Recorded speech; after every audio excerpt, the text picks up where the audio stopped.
This is the second episode of my new educational series, Market Thesis, and today I'm going to be talking about why I was expecting a sell-off on the NASDAQ this week, which we ultimately got today, and how I was able to capitalize off it, where I was targeting, all that stuff. So let's get right into it. So this is what we looked like yesterday, right when market closed, okay? So we had a daily bearish fair value gap that was holding up on the NASDAQ, and we had just swept out a bunch of relative equal highs in this exact range. Now, mind you, people were talking about all of this buy side liquidity for weeks, right? Because we had made this bearish fair value gap on the daily chart all the way back in November, on November 4th, and it had yet to be tested for several months. Because if you really zoom in, we didn't even wick into it once. So yesterday, we had FOMC, and I knew we had big tech earnings after close. So there was kind of an inherent risk to going short here. And obviously, I trade on prop firms, so I can't even swing futures. So what did I do to capitalize off this move? I actually entered QQQ puts right before market close, and it actually started off looking pretty bad, and I'll get into that in a second, but thankfully it ended up working out. So I was expecting this sell off, like I said, because it was the first time tagging into a daily bearish imbalance. And I talked about this with my free trading Discord, which you can join, link in the description, no credit card, no email. But I said many times that once we get to this area, it's going to be a big pivot. And depending on what we do here is going to dictate the bias for the next several days and even weeks. So when we were about to close yesterday and I saw a pretty significant daily wick off of this level, that's when I decided to go short via QQQ puts because, like I said, I needed to swing it. So when you look at how it played out today on the daily, we'll just kind of go, right? So we ended up getting a very strong sell-off, okay? We ended up getting a very strong sell-off in the morning. We rebounded by the end of the day, but I was actually already out of the trade by then. I had taken my profit. Now, what I wanted to see was this 4-hour bullish gap right here get filled, okay? Because we had this imbalance created and we never once wicked into it or retested it in any way, shape, or form on ES or NQ. And then if you look at the 1-hour chart, same thing, right? We have a very large unfilled 1-hour. Okay, so with that kind of factor in mind, this was my first logical target for this trade, okay? And I kind of just wanted to see what we would do once we hit this. But my idea was pretty obviously that, risk reward to short here is good because of that daily gap. And then if we continue to run down and displace through this gap, then you have these relative equal lows right here, okay? Which we did not end up taking today. I think we'll take them at some point in the near future, I would assume, barring any really positive news that just sends the market up. But if you look, right, we had a move down through this gap today. So if you go back to how it looked today, yet we never displaced through this 4-hour. So once we got here, I exited my position and was looking to maybe take shorts back down if we displaced through this again, right? But for now, we respected it. So I was able to take my profits here, okay? So it was a really obvious trade. Like I said, it was a swing. The RR was good. We were tapping into a bearish daily imbalance for the first time since November, since it was created.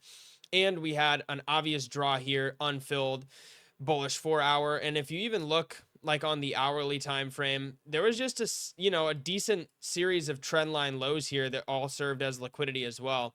And so that was another reason why I felt like we would probably run all of that. Now, in the overnight session, as you guys can see, we kind of pumped a little bit due to earnings, but when market opened right here, right, this is kind of how the chart looked at 9:30 open, and we were still respecting this daily bearish gap, right? We hadn't closed above it really on a daily basis. And even though we kind of tested above it several times yesterday and last night, it never actually came to fruition by inverting and sending us up or displacing through it. So the kind of way that we were stalling in this general range in the gap also gave me the confidence not to exit for a small loss this morning when the market opened, right? Because I got in, I would say around here, and we opened up here. So my contracts were down probably a good 30-ish% this morning. And I just decided to hold through. And what happens? We get really clean displacement. I end up taking some of my contracts off right here after we take this low. And then I take the rest off once we tap into the 4-hour. And that ended up being a good decision because we kind of just slow pumped up the rest of the day, but very clean. Now we have a 4-hour bearish imbalance that we are kind of currently rejecting. Okay, so that's kind of an interesting thing to watch. It'll be neat to see if we could run all of these relative equal lows, or not really relative equal, but it's more like trend line liquidity, and then these relative equal lows as well. So that would be ideal if we can. And then I think just decide whether we displace through those or start a bounce, what to do from there. But right now, I just kind of wanted to go over today's trade, right? Because in essence, it was very simple, but trading with options can always be tricky for some people, especially the people who only trade prop firms. Now, I actually traded options before I ever traded futures. That, believe it or not, I was first an options trader for years, to varying degrees of success, right? At first, it was pretty brutal, but I've gotten better at just using them selectively. I'm not a huge options guy anymore because I like to trade futures on a shorter time frame. And if I really want to swing trade something, I'd rather just swing shares because, time decay and stuff will hit you on options if you're not correct right away. But like I said, I still do like to trade options in certain scenarios. And it's scenarios like this where I expect within a few days to get a certain move, but I can't swing with futures, right? But it's not like I'm saying, oh, next month we might get this move or next year we might get this move. No, it's like in the coming few days, I expect this move. So I'm going to do options so I don't have to perfectly, time it like you would with futures, right? And then what if the dump happens overnight and you're correct, but you can't really trade futures because maybe you're asleep or some shit, right? I'm not a degen that stays up till 7 a.m., sleeps for 2 hours, and then gets up for New York, right? So I'm not always seeing the overnight action in Asia and specifically not in London. So that was my reasoning for getting puts, and it worked out. Before I leave you guys hanging, I want to go over one thing. So right here, if you guys wanted to short this morning, there was a very solid setup on NQ, okay?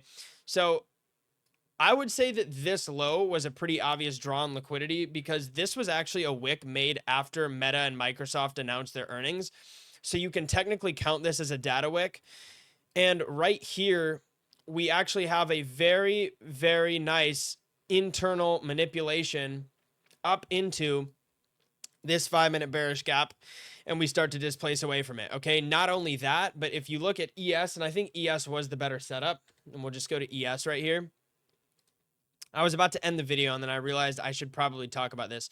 So if you look right at this candle, you can see these relative equal lows on ES. What are those going to be? A magnet. Same with this low right here, right? A magnet. That's the data wick.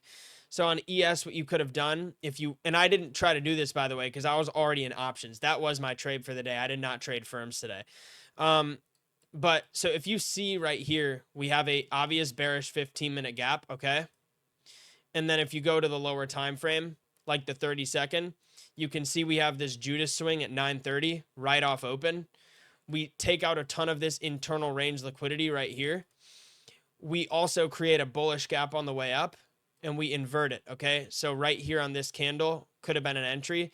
Now I know some people might not have taken this because we actually do take an internal low here. But if you looked at the way NASDAQ was displacing to the downside and you looked at the draws that we had that were very obvious, I think it was a trade worth taking, even though we take this really kind of insignificant, I guess, internal low. And so you just play that out and we actually get extremely good delivery to both the targets. Okay. So that's kind of that. So I wanted to add that because, it's easy for me to talk about my trade and to talk about why my bearish bias worked and how I was already positioned in puts. So I didn't need to trade prop firms. But for the people who did not take, the puts, I want to show there was also a setup you could have taken. Now, part of me actually kind of wishes I was watching ES because NQ didn't have a setup as textbook as this, in my opinion. And I was obviously watching NQ because I had QQQ puts.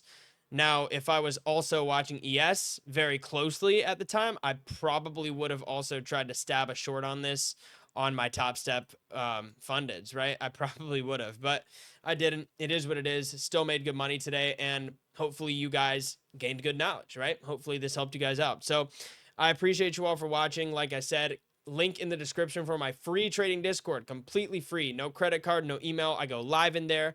I chart in there. I give my daily bias every day in there. It is elite free value. I should be charging $1 billion a month for this shit, guys. So many people in my chat are printing, taking the setups that I recommend, not because I'm a signal service, but because I talk about my bias and stuff and they tune in, right? Things like that. So none of it's ever financial advice, as is nothing on my channel. Nothing is ever financial advice, but I do want to help you guys learn my strategy so that hopefully you can improve your trading. That's always the goal. So I appreciate you guys for watching. I'll catch you in the next one. Peace.